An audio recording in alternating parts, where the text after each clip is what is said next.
232 मजदूर रात के 12 से 8 बजे वाली शिफ्ट में नीचे गए थे। उसने वहां पर ब्लास्ट कर दिया, जहां पर पहले से ही ब्लास्ट न करने की चेतावनी थी, यानी कि वो एरिया पहले से ही रेड जोन अलर्ट में था। As a real top this, वहां से बाढ़ की तरफ पानी आने लगा। अगर हथौड़े को एक बार मार जाए तो कैप्सूल को रोक देना है, और हथौड़े को 2 बार मार जाए तो कैप्सूल को नीचे लेकर जाना है, और हथौड़े को 3 बार मार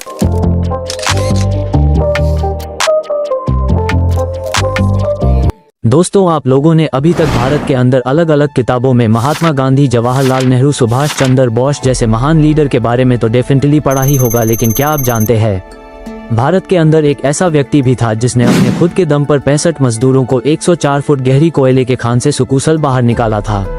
so let's ready for inspiration.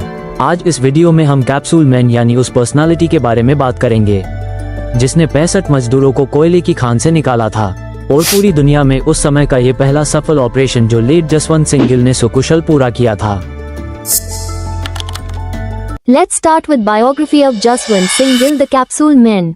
दोस्तों, कैप्सूल किंग इस नाम को याद रखना आगे काम आएगा। जसवंत सिंह गिल का जन्म 22 नवंबर 1937 को पंजाब के अमृतसर डिस्ट्रिक्ट के सातियाला गांव में हुआ था। जसवंत सिंह गिल ने अपनी पढ़ाई खालसा स्कूल से की। उसके बाद खालसा कॉलेज अमृतसर से उन्होंने नॉन मेडिकल से बीएससी की। उन्होंने Indian school of mines Dhanbad से बीएससी ऑनर्स की पढ़ाई की। गिल अंततः 1973 में कोल इंडिया लिमिटेड में शामिल हो गए, जहां वे 1998 में इंजीनियर इन चीफ के रूप में सेवानिवृत्त हुए। वे 1989 में एक ऐतिहासिक घटना के कारण प्रसिद्ध हुए। कोयले की खदान में फंसे 65 मजदूरों की जान बचाने के लिए उन्होंने अपनी जान जोखिम में डाली। बिना किसी सुरक्षा उपकरण के उन्होंने खदान के भीतर घुसकर मजदूरों को बचाया। उनके इस साहसिक कार्य के लिए उन्हें कई राष्ट्रीय पुरस्कार और सम्मान मिले। चलिए गहराई से जानते हैं उस रात क्या हुआ था, कैसे कोयले की खान में मजदूर फंस गए थे, और कैसे जसवंत सिंह गिल ने मजदूरों को सुकुशल कोयले की खान से बाहर निकाला था। Let's continue. आज से 34 साल पहले 13 नवंबर 1989 रोज की तरह जसवंत सिंह गिल ऑफिस के लिए निकल रहे थे। उस समय रात में उन्होंने देखा कि रेस्क्यू एम्बुलेंस ट्रैफिक जाम में फंसी हुई है, जो कि जोर जोर से सायरन बजा रही है। क्योंकि जसवंत सिंह गिल एक कोल माइनर कंपनी में जनरल मैनेजर थे, इसलिए उस एम्बुलेंस को देखकर जसवंत सिंह गिल समझ गए थे कि किसी कोल माइनर में बहुत बड़ा हादसा हुआ है। एम्बुलेंस के ड्राइवर से पूछने पर पता लगा कि महावीर कोल माइनर में बहुत बड़ा हादसा हुआ है, इसमें 65 मजदूर कोयले की खान में फंस गए हैं। तब जसवंत सिंह गिल ने एम्बुलेंस के लिए ट्रैफिक कटवाया। तब गिल साहब ने फैसला किया कि आज वे ड्यूटी न जाकर महावीर कोल माइन में एक्सीडेंट साइट पर जाएंगे, जबकि जसवंत सिंह गिल का इस हादसे से कोई लेना देना नहीं था, क्योंकि वे महावीर कोल माइन में काम नहीं करते थे, वे किसी और माइल कंपनी में काम किया करते थे। लेकिन आप सोचेंगे कि जसवंत सिंह गिल फिर इतने बड़े हादसे की जिम्मेदारी क्यों लेना चाहते थे, तो इसका जवाब है just for humanity. Mahavir coal mine में जाकर जसवंत सिंह गिल ने पहले तो मैप के द्वारा कोल माइन के स्ट्रक्चर को समझा। वहां पर उन्होंने ये पता किया कि कोल माइन में ग्राउंड लेवल में कितना अधिक पानी है। कोल माइन के ग्राउंड लेवल में इतना पानी भर गया था कि जिसे अगर पाइप से निकाला जाए तो उसे लगभग 2 महीने लग जाते। दोस्तों, वीडियो में आगे बढ़ने से पहले इस मैप एनालिसिस को ध्यान से देखिए। इंडिया के मैप में वेस्ट बंगाल स्टेट में आसनसोल नाम का शहर है। आसनसोल शहर के पास रानीगंज नाम का एक रीजन है। उस रानीगंज में महावीर कोल की खदान में ही ये हादसा हुआ है।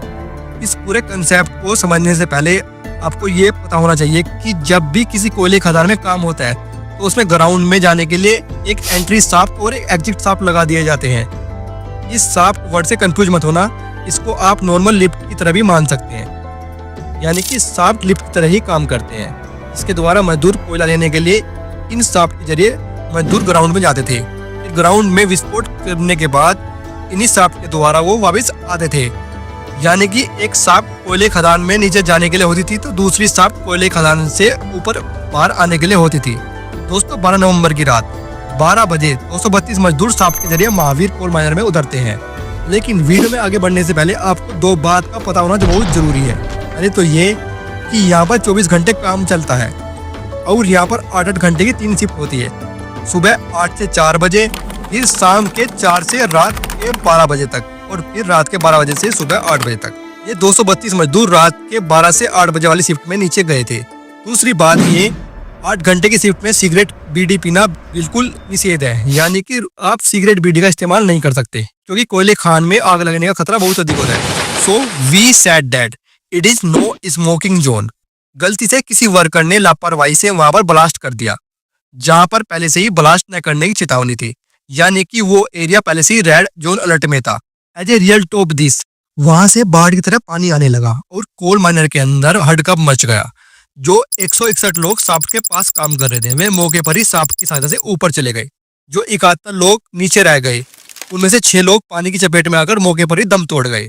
जो 65 लोग अब कोयले खदान में फंसे थे वे कोयले खदान के दूसरे एंड पर थे। जब जसवंत सिंह गिल महावीर कोल माइन पर पहुंचे तो जैसे ही पिक्चर में दिखाया गया है कि उस समय शाफ्ट में 12 मीटर पानी भर चुका था और 65 मजदूर इस तरह पानी के बीच में फंसे गए थे। उस समय सभी के दिमाग में मजदूरों को बचाने के लिए अलग अलग तरह के आइडिया आ रहे थे। पहला आइडिया तो ये था कि किसी पंप की सहायता से पानी बाहर निकाला जाए, लेकिन ये आइडिया पहले ही फेल हो चुका था क्योंकि पंप की सहायता से पानी निकालने में 2 महीने लग जाते। दूसरा सोल्यूशन ये निकाला गया कि जिस जगह पर 65 मजदूर फंसे हुए हैं उस जगह पर दूसरी शाफ्ट बना दी जाए, बट जैसे ही इसकी कैलकुलेशन की गई तो पता लगा कि उसे बनाने में लगभग 6 महीने लग जाएंगे, तो ये आइडिया फेल हो गया। तीसरा सोल्यूशन ये निकाला गया कि एक पुराना शाफ्ट जो पहले से ही खराब था उसे रिपेयर किया जाए, लेकिन उस शाफ्ट में पहले से ही बहुत पानी भर चुका था। So this idea also get failed. इसके बाद IIT धनबाद से पढ़े जसवंत सिंह गिल ने अपना आइडिया बताया कि पूरा जमीन से लेकर मजदूरों तक 22 इंच का एक छोटा सा होल किया जाए, उसमें एक कैप्सूल डाला जाए और मजदूरों को बाहर निकाला जाए। क्योंकि ये आइडिया बिल्कुल नया था और फिल्मी कहानी जैसा था तो सब लोग इस आइडिया से सहमत नहीं थे और सभी सौतेली सास की तरह मुंह फुला रहे थे। Means that 95% cubicles are disagree from this idea. लोगों की नेगेटिव फीडबैक के बाद जसवंत सिंह बोले कि जो आइडिया आपको अच्छा लगे आप उस पर काम करिए, लेकिन मुझे जो आइडिया अच्छा लग रहा है मैं उस पर काम करता हूँ और हम एक दूसरे के काम में टांग नहीं अड़ाएंगे। जसवंत सिंह गिल जिस कैप्सूल बनाने वाले आइडिया पर काम कर रहे थे उस आइडिया को अंजाम देना बहुत ही डिफिकल्ट था, फिर भी वे उस पर डटे रहे। So definitely we said that Gill have the power of confidence. इसके बाद सरदार गिल वर्कशॉप में गए और कैप्सूल बनाने पर काम करने लगे। जैसे कि ये कैप्सूल वाला आइडिया बिल्कुल नया था तो इसको बनाने में ट्रायल और एरर वाली प्रॉब्लम सामने आ रही थी। सबसे पहला जो कैप्सूल बना वो डॉट टाइप का बना जो कुछ इस तरह का दिखता था। दूसरा कैप्सूल टोरपेडो टाइप का बना। तीसरा कैप्सूल उस तरह का बना जिसकी हमें फाइनली नीड थी। उसके बाद जमीन में एक होल किया गया, लेकिन दोस्तों उस होल करने में भी 2 दिन लग गए। लेकिन आप शायद एक बात सोच रहे होंगे कि मजदूर कोयले खदान में विदाउट फूड एंड वाटर कैसे सफर कर रहे थे। इसका आंसर ही मैं आपको बता देता हूँ। दोस्तों वहां पर बहुत साल पहले एक होल मौजूद था जिसके जरिए फूड मजदूर तक भेजा जा रहा था। दोस्तों ये कांड इतना बढ़ गया था कि 2 दिन के अंदर वहां पर बड़ी बड़ी अथॉरिटी, बड़े बड़े नेता और लगभग 25,000 लोग घटनास्थल पर जमा हो गए थे। दोस्तों जैसे ही कैप्सूल रेडी हुआ तो उसी समय वहां पर वेस्ट बंगाल के एक मिनिस्टर मौजूद थे जो कि गिल के बिल्कुल खिलाफ थे। कैप्सूल देखकर मिनिस्टर जी बोले कि सरदार ये क्या चिड़िया का घोंसला बना दिया है, इससे तुम कैसे 65 मजदूरों को बचाओगे। इस पर सरदार गिल बोले कि मैं 6 फुट का हूँ और मेरा वजन 95 किलो है और नीचे सारे मजदूर मेरे से कम हाइट और मेरे से कम वेट के। अगर मैं इस कैप्सूल में आराम से फिट हो सकता हूँ तो वे भी सब आराम से फिट हो जाएंगे। तो इसके जरिए हम 65 मजदूरों को आराम से नीचे से ऊपर खींच लेंगे और हम उनको सेव कर सकते हैं। दोस्तों जो भी आदमी इस कैप्सूल में फिट होगा तो उसके लिए 3 स्पेशल नियम बनाए गए थे जो कि आपको जरूर पता होना चाहिए। जो भी आदमी इस कैप्सूल में जाता था उसके हाथ में एक टॉर्च और एक हथौड़ा होना बहुत जरूरी था। टॉर्च इसलिए जरूरी थी क्योंकि कोल माइन में बहुत अंधेरा था और हथौड़े वाला रूल मैं आपको बता देता हूँ। अगर हथौड़े को एक बार मार जाए तो कैप्सूल को रोक देना है और हथौड़े को 2 बार मार जाए तो कैप्सूल को नीचे लेकर जाना है और हथौड़े को 3 बार मार जाए तो कैप्सूल को ऊपर खींच लेना है। दोस्तों कैप्सूल नीचे जाने के लिए तैयार होता है, लेकिन सबसे बड़ा सवाल तो ये उठता है कि नीचे कैप्सूल में कौन जाएगा। दोस्तों बड़े बड़े नेता भी अपना पैर पीछे खींच लेते हैं। As a result of this कोई भी नीचे जाने के लिए तैयार नहीं होता। तो इस पर एक व्यक्ति ही होता है जो बोलता है कि मैं नीचे जाता हूँ और वो खुद होते हैं सरदार सिंह गिल। दोस्तों इस सरदार ने पूरी तरह से ठान रखा था कुछ भी हो जाए मजदूरों को बचाना है। सिंह गिल उस कैप्सूल के जरिए नीचे चले जाते हैं। दोस्तों नीचे जाने के बाद एक समस्या सामने आती है कि सबसे पहले इस कैप्सूल में किसको ऊपर भेजा जाए और सबसे बाद में इस कैप्सूल में किसको भेजा जाए, क्योंकि यहाँ कभी भी पानी भर सकता था। जसवंत सिंह ने सबसे पहले उन लोगों को ऊपर भेजा जो इंजर्ड थे, लेकिन तभी कुछ लोगों ने बोला कि पहले मैं जाऊंगा, तो यानी उसमें वहां पे एक हड़कंप मच गया। तब जसवंत सिंह ने इस प्रॉब्लम को सोल्व करने के लिए एक पर्ची पर 65 नंबर लिखे और उसने वो पर्ची सबको बोली कि आप एक पर्ची उठाइए।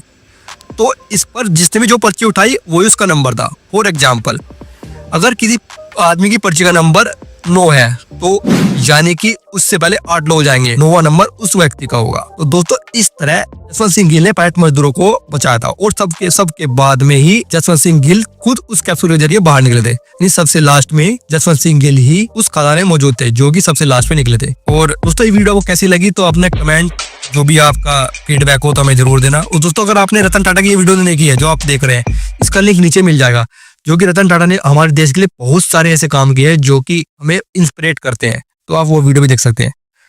चलिए वीडियो को एंड करते हैं।